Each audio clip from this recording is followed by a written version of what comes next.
Hi mga kayamyam! Kumusta?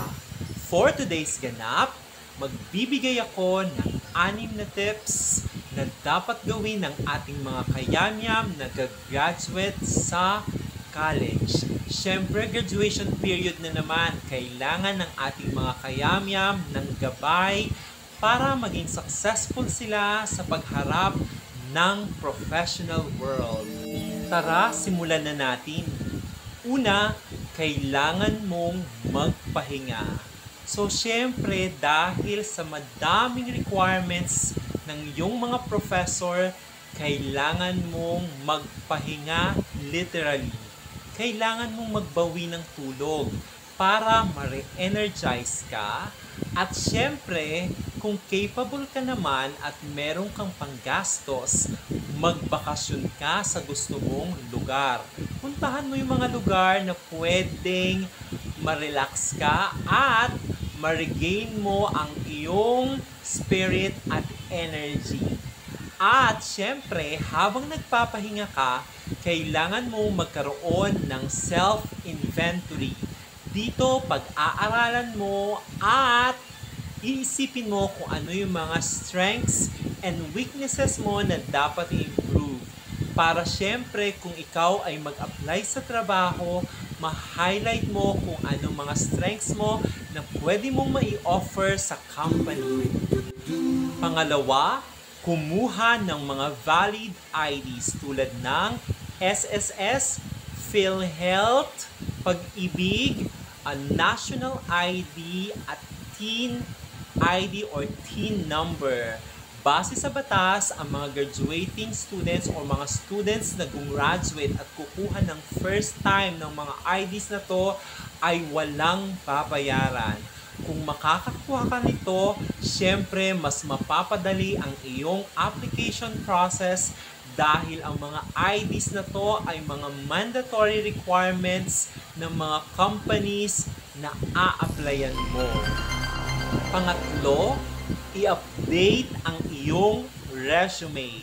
Sa pag-update ng iyong resume, maaari mo nang i-flex ang iyong degree, ang iyong kursong natapos. Siyempre, tapos na ang graduation. Full-fledged graduate ka na.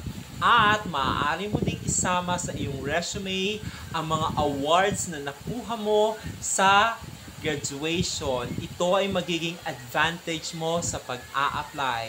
At take note, pwede ka rin gumawa ng LinkedIn account na makakatulong upang lumawak ang iyong network sa professional world. Pang-apat mga kayamyam, be a lifelong learner. Dito, kailangan mong mag-aral ng mga bagong skills.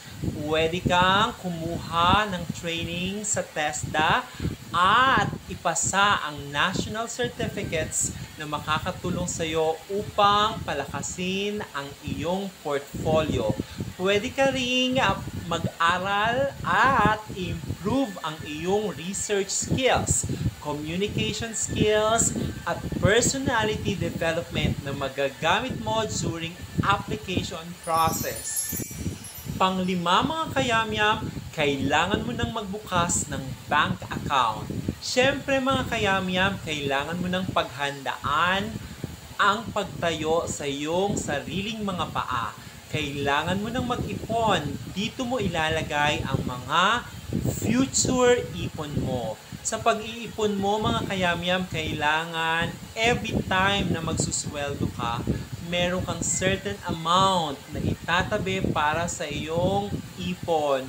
At kapag nagawa mo ito, maaari mong ma-enjoy ang iyong buhay bilang isang professional. Maaari mong i-finance ang iyong mga bakasyon at ang iyong mga future travel sa abroad. Siyempre mga kayamyam, nakakahiya naman na hihingi ka pa ng pera sa iyong mga magulang. Kailangan mo nang patunayan ang iyong sarili sa kanila.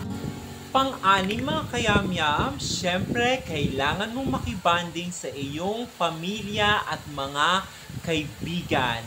Dito ay maaari kang makahingi ng tips sa mga kaibigan at kapamilya na nakapagtrabaho na. kung paano maging successful sa pag-a-apply sa isang company. At syempre, ito ay magbibigay din ng opportunity para strengthen mo ang iyong relasyon sa kanila. Dahil kapag nag-start ka ng magtrabaho, mawawalan ka na ng oras sa kanila. Kaya mga kayamyam, laging tandaan, pagkatapos ng college, hindi pa natatapos ang iyong journey. Simula pa lang ito ng panibagong journey mo sa professional world at sa adult life mo. Kaya kailangan mong paghandaan ito at harapin ang mga challenges ng may tapang at may lakas ng loob. Kaya sana mga kayamyam, natuto kayo sa mga tips na ito. Hanggang dito na lamang mga kayamyam. See you and bye-bye!